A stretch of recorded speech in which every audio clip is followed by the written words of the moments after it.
সংবাদ সবাইকে স্বাগত জানাচ্ছি। আমি ফিরোজ তোহা। শুরুতেই সংবাদ শিরোনাম জানিয়ে দেব এই মুহূর্তে হাতে পাওয়া সর্বশেষ গুরুত্বপূর্ণ আপডেট বাংলা সংবাদ। শুরুতেই থাকছে শেরপুরে ভয়াবহ বন্যায় 7 জনের মৃত্যু।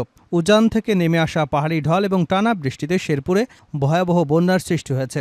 এতে জেলার শ্রীবর্দী এবং ঝিনাইগাতি ও নলিতাবাড়ী উপজেলার কয়েক লাখ মানুষ পানিবন্দী হয়েছে। পানিবন্দী মানুষদের উদ্ধারে কাজ করছে স্থানীয় প্রশাসন সহ স্বেচ্ছাসেবী সংগঠন, বিজিবি ও সেনাবাহিনীর সদস্যরা। শুক্রবার থেকে শনিবার রাত পর্যন্ত বন্যার পানিতে ডুবে নারী এবং বৃদ্ধ কিশোর সহ মোট 7 জনের মৃত্যুর সংবাদ পাওয়া গেছে।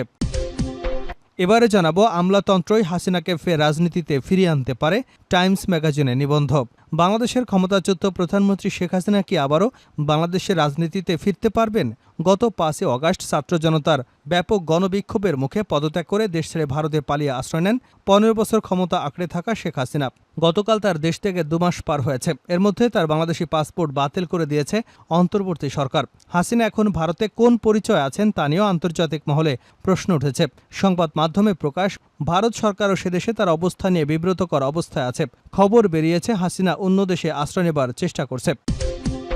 জানাবো ক্ষমতাচ্যুত ফ্যাসিবাদীদের বিচারের আওতায় আনতে সরকার প্রতিশ্রুতিবদ্ধ।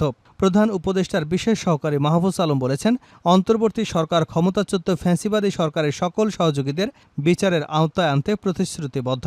শনিবার রাতে ফরেন সার্ভিস একাডেমিতে এক প্রেস ব্রিফিংয়ে তিনি বলেন, বিগত ফ্যাসিস্ট সরকারে যারা বিভিন্ন অপরাধে জড়িত ছিল তাদের প্রত্যেককে বিচারের আওতায় আনতে হবে।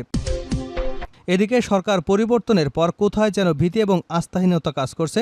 সিপিডির সম্মানীয় ফেলো ডক্টর দেবপ্রিয় ভট্টাচার্য বলেছেন, আমরা দেখছি বিগত সময় সচিবরা কিভাবে ব্যবসায়ী হয়ে গেলেন এবং ব্যবসায়ীরা কি করে রাজনীতিবিদ হয়ে গেলেন। কেবল ব্যবসায়ী রাজনীতিবিদ হয়নি, রাজনীতিবিদরাও ব্যবসায়ী হয়ে গেছেন। এবারে থাকছে ইউনিয়ন ব্যাংকের রহস্যময় হিসাব, নির্বাচনের আগে অস্বাভাবিক লেনদেন। গত জাতীয় সংসদ নির্বাচনের আগে বেসরকারি ইউনিয়ন ব্যাংকের একটি হিসাবে অস্বাভাবিক লেনদেন হয়েছে। নির্বাচনের 1 বছর আগে হিসাবটি খুলে জমা করা হয় নগদ টাকা। এরপর গত বছরের ডিসেম্বরে এসে শুরু হয় নগদ টাকা উত্তোলন। এভাবে এই হিসাব থেকে নির্বাচনের আগে উত্তোলন করা হয় প্রায় 72 কোটি টাকা। ব্যাংকের বনানী শাখা হিসাবটি খোলা হলেও নগদ টাকার বেশিরভাগ উত্তোলন করা হয়েছে প্রধান কার্যালয় নিস্তলা গুলশান শাখা থেকে।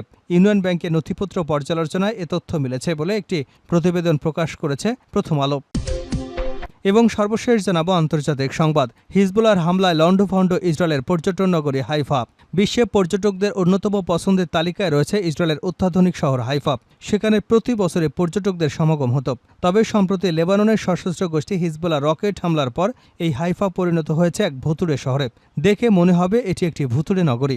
ভারতীয় সংবাদ মাধ্যম ইন্ডিয়া টুডের এক সাংবাদিক সম্প্রতি গিয়েছিলেন হাইফা শহরে। সেখান থেকে তিনি এমনটাই জানিয়েছেন। এতক্ষণ শিরোনাম শুনছিলেন, এবার বিস্তারিত।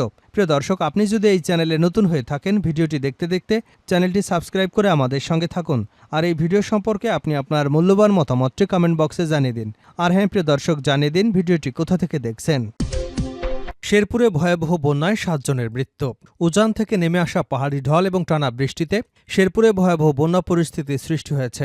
এতে জেলা শ্রীবর্দী, ঝিনাইগাতি এবং নলিতাবাড়ী উপজেলার কয়েক লাখ মানুষ পানিবন্দী হয়েছেন। পানিবন্দী মানুষদের উদ্ধার করছে স্থানীয় প্রশাসন সহ স্বেচ্ছাসেবী সংগঠন, বিজিবি এবং সেনাবাহিনীর সদস্যরা। শুক্রবার থেকে শনিবার রাত পর্যন্ত বন্যার পানিতে ডুবে নারী, বৃদ্ধ এবং কিশোর সহ মোট 7 জনের মৃত্যুর সংবাদ পাওয়া গেছে। এদিকে শনিবার রাত থেকে নতুন করে শেরপুরের সদর এবং নকলা উপজেলার আরও 7টি ইউনিয়ন প্লাবিত হয়েছে। পাহাড়ি ঢল অব্যাহত থাকায় শেরপুরের মহারশী, সোমেশ্বরী, চেল্লাখালী, ভোগাই এবং মৃগী নদীর পানি বিপদসীমার উপর দিয়ে প্রবাহিত হচ্ছে। এতে শেরপুরের সার্বিক বন্যা পরিস্থিতির ব্যাপক অবনতি হয়েছে। এখন পর্যন্ত শেরপুরের 5টি উপজেলার 28টি ইউনিয়নের 2 শতাধিক গ্রাম প্লাবিত হয়েছে। আর পানিবন্দী হয়ে পড়েছেন 1.5 লাখেরও বেশি মানুষ। ঝিনাইগাতি এবং নলিতাবাড়ী উপজেলায় সব সরকারি শিক্ষা প্রতিষ্ঠানকে আশ্রয়কেন্দ্র হিসেবে ঘোষণা করা হয়েছে। কৃষি অফিসের তথ্য মতে জেলার অন্তত 30,000 হেক্টর আমন আবাদ এবং 1,000 হেক্টর সবজি আবাদ ক্ষতিগ্রস্ত হয়েছে। এতে অন্তত 70,000 কৃষক ক্ষতিগ্রস্ত হয়েছেন। শেরপুর জেলার মৎস্য কর্মকর্তা প্রণব কুমার কর্মকারের দেওয়া তথ্য মতে শুধু ঝিনাইগাতি এবং নলিতাবাড়ী উপজেলায় 2057টি মাছের ঘের ভেসে গেছে। ক্ষতির পরিমাণ প্রাথমিক হিসাবে 11 কোটি টাকারও বেশি। নকলা থানার ওসি হাবিবুর রহমান বলেন, সবশেষ শনিবার রাতে নকলায় 1 জনের মৃত্যু হয়েছে। এছাড়া বন্যায় নলিতাবাড়ী উপজেলার 5 জন এবং ঝিনাইগাতিতে 1 জনের মৃত্যু হয়েছে। আমলাতন্ত্রই শেখ হাসিনাকে দেশের রাজনীতিতে ফিরিয়ে আনতে পারে টাইম ম্যাগাজিনের নিবন্ধ। বাংলাদেশের ক্ষমতাচ্যুত প্রধানমন্ত্রী শেখ হাসিনা কি আবার বাংলাদেশের রাজনীতিতে ফিরতে পারবেন? গত ৫ আগস্ট ছাত্র জনতার ব্যাপক বিক্ষোভের মুখে পদত্যাগ করে দেশ ছেড়ে ভারতে পালিয়ে আশ্রয় নেন ১৫ বছর ক্ষমতা আঁকড়ে থাকা শেখ হাসিনা। গতকাল তার দেশ ত্যাগের ২ মাস পার হয়েছে। এরই মধ্যে তার বাংলাদেশি পাসপোর্ট বাতিল করে দিয়েছে অন্তর্বর্তীকালীন সরকার। হাসিনা এখন ভারতে কোন পরিচয়ে আছেন তা নিয়েও আন্তর্জাতিক মহলে প্রশ্ন উঠেছে। সংবাদ মাধ্যমে প্রকাশ, ভারত সরকার সে দেশে তার অবস্থান নিয়ে বিব্রতকর অবস্থায় আছে। খবর বেরিয়েছে শেখ হাসিনা অন্য কোনো দেশে আশ্রয় নেবার চেষ্টা করছেন। এদিকে ৮০ বছরের কাছাকাছি পৌঁছে যাওয়া শেখ হাসিনা রাজনীতিতে ফেরার সম্ভাবনা কতটুকু তা নিয়ে দেশ এবং দেশের বাইরে আলোচনা চলছে। দলের সভাপতির দেশত্যাগের সঙ্গে সঙ্গে আওয়ামী লীগের প্রায় সর্বস্তরের নেতাকর্মীরাই দুর্নীতি আর হত্যা মামলার মাথায় নিয়ে গা ঢাকা দিয়েছেন। নেতৃত্বশূন্য আওয়ামী লীগের তৃণমূলের অনেক একনিষ্ঠ কর্মী মনে করেন তাদের নেত্রী আবার বাংলাদেশে ফিরে দলের হাল ধরবেন। কিন্তু রাজনীতিতে শেখ হাসিনা ফেরা কি আদৌ সম্ভব? হাজারো শহীদ আর অসংখ্য আহত মানুষের আত্মত্যাগের মাধ্যমে স্বৈরাচারের পতন সফল আন্দোলন কি ব্যর্থ হয়ে যাবে? এ নিয়ে উত্তর খোঁজার চেষ্টা করেছে যুক্তরাষ্ট্রের বিশ্ববিখ্যাত সংবাদ মাধ্যম টাইমস ম্যাগাজিন। তাদের প্রতিবেদনে আন্তর্জাতিক রাজনীতি বিশ্লেষকদের একাংশ বলছে, বাংলাদেশের রাজনীতিতে যে নেতৃত্ব শূন্যতা সেটি একসময় শেখ হাসিনাকে দেশে ফিরে আসার পথ এবং রাজনীতি করবার সুযোগ তৈরি করে দেবে। নরওয়ে অসলো বিশ্ববিদ্যালয়ের শিক্ষক, গবেষক এবং বাংলাদেশ নাগরিক মোবাশ্বের হাসান এই প্রসঙ্গে টাইম সাময়িকীতে বলেন, বর্তমান ক্ষমতাসীন সরকারের বৈধতা রয়েছে, জনসমর্থনও রয়েছে, কিন্তু এই সরকার নির্বাচিত কোনো সরকার নয়। নির্বাচিত সরকারের মতো তাদের কোনো কর্তৃত্ব নেই। শেখ হাসিনা যদি চলে যান তাহলে এই দুর্বলতাকে ব্যবহার করে একসময় দেশে ফিরতে পারবেন, এটা কেবলই সময়ের অপেক্ষা। যুক্তরাষ্ট্রের থিঙ্ক ট্যাঙ্ক সংস্থা উইলসন সেন্টারের পরিচালক মাইকেল কুলেগম্যানও এমনটাই মনে করেন। টাইম সাময়িকীতে তিনি বলেন, বাংলাদেশ এবং বাংলাদেশের রাজনীতিতে শেখ হাসিনার প্রত্যাবর্তন শুধু সম্ভবই নয়, খুবই সম্ভব। কারণ পরিবারতন্ত্র দক্ষিণ এশিয়ার দেশগুলোর রাজনীতি এবং রাজনৈতিক সংস্কৃতির অবিচ্ছেদ্য অংশ। যুগ যুগ ধরে দক্ষিণ এশিয়ায় এটি চলে আসছে। মাত্র বাংলাদেশে সহসাই এই সংস্কৃতির অবসান ঘটবে এমনটা প্রত্যাশা করাও যায় না। তারপরও হয়তো বাংলাদেশ এবং বাংলাদেশের রাজনীতিতে শেখ হাসিনার প্রত্যাবর্তনের সম্ভাবনা শেষ হয়ে যেত যদি আওয়ামী লীগকে নিষিদ্ধ করা হতো। কিন্তু দেশটির যে রাজনৈতিক বাস্তবতা তাতে এটি একেবারেই সম্ভব নয়। আওয়ামী লীগ এখনও বাংলাদেশের বৃহত্তম রাজনৈতিক দল।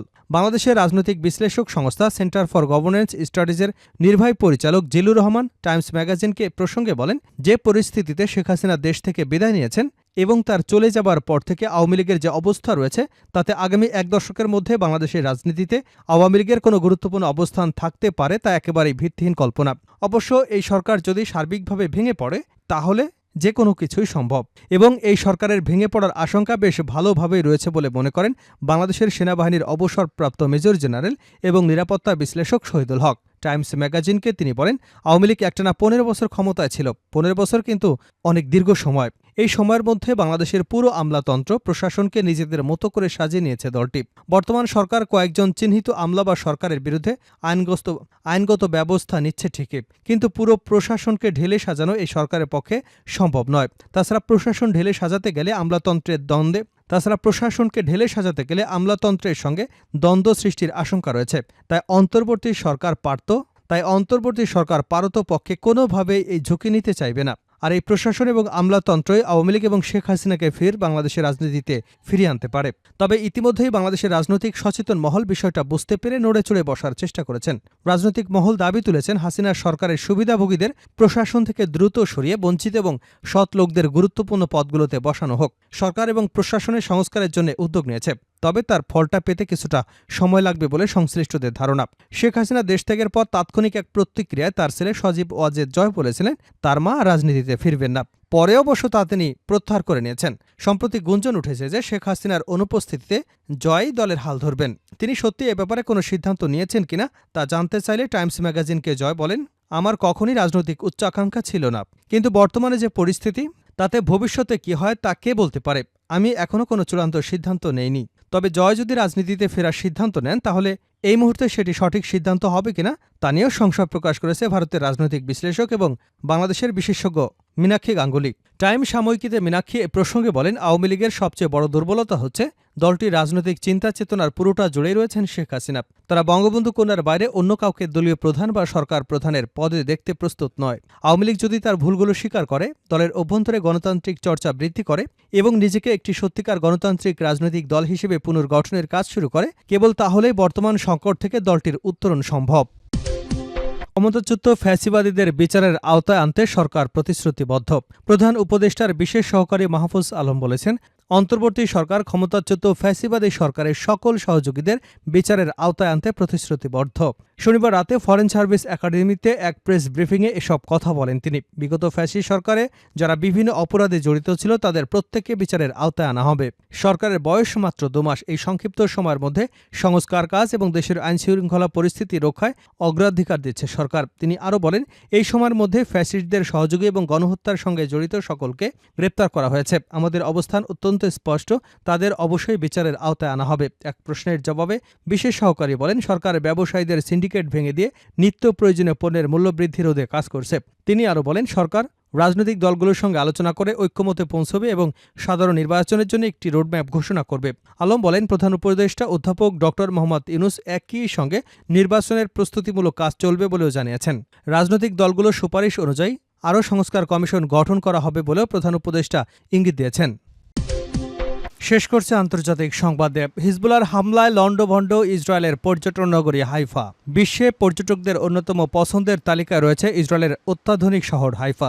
সেখানে প্রতি বছরই পর্যটকদের সমাগম হতো। তবে সম্প্রতি লেবাননের সশস্ত্র গোষ্ঠী হিজবুল্লাহ রকেট হামলার পর এই হাইফা পরিণত হয়েছে এক ভুতুড়ে শহরে। দেখে মনে হচ্ছে এটি একটি ভুতুড়ে নগরী। ভারতীয় সংবাদ মাধ্যম ইন্ডিয়া টুডের এক সাংবাদিক সম্প্রতি গিয়েছিলেন এই হাইফা শহরে। সেখান থেকে তিনি এমনটাই জানিয়েছেন। সাংবাদিক জানান, সুন্দর শহর এমনকি মরুভূমিতে পরিণত হয়েছে। মানুষ তার ঘর থেকে বের হতে পারছে না। হামাসের সঙ্গে গত 7 অক্টোবরের সরাসরি যুদ্ধে জড়িয়ে পড়ে ইসরায়েল। এর 1 বছর এখনও হয়নি। এরই মধ্যে লেবাননের সশস্ত্র গোষ্ঠী হিজবুল্লাহর সঙ্গে সংঘাতে জড়ায় ইসরায়েল। এর জেরে সম্প্রতি ইসরায়েলে রকেট হামলা চালায় হিজবুল্লাহ।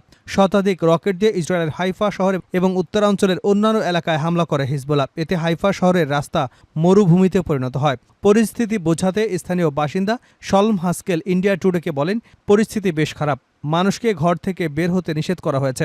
সাধারণত প্রতি শনিবার শত শত মানুষ বাইরে বের হয়। তারা বিভিন্ন রেস্টুরেন্ট এবং পাবলিক প্লেসে যান, কিন্তু আজ কেউ নেই, পুরো খালি। তবে 27 সেপ্টেম্বর লেবাননে দফায় দফায় বিমান হামলা চালিয়েছে ইহুদিবাদীদের রাষ্ট্রটি। এতে হিজবুল্লাহর প্রধান হাসান নাসরুল্লাহ নিহত হয়েছেন। এরপর হিজবুল্লাহর নতুন প্রধান হিসেবে যার নাম উঠে আসে তিনি হলেন হাশেম সাফিউদ্দিন। গত 3রা অক্টোবর সাইফিউদ্দিনকে লক্ষ্য করে হামলা চালায় ইসরায়েল। তারও খোঁজ পাওয়া যাচ্ছে না বলে জানিয়েছে রয়টার্স এবং the Times of Israel. Safiuddin Hezbollah নির্বাহী পরিষদের চেয়ারম্যান হিসেবে অত্যন্ত গুরুত্বপূর্ণ পদে রয়েছেন। তাকে সম্প্রতি নিহত হাসান নাসরুল্লাহর সম্ভাব্য উত্তরসূরি হিসেবে বিবেচনা করা হচ্ছিল।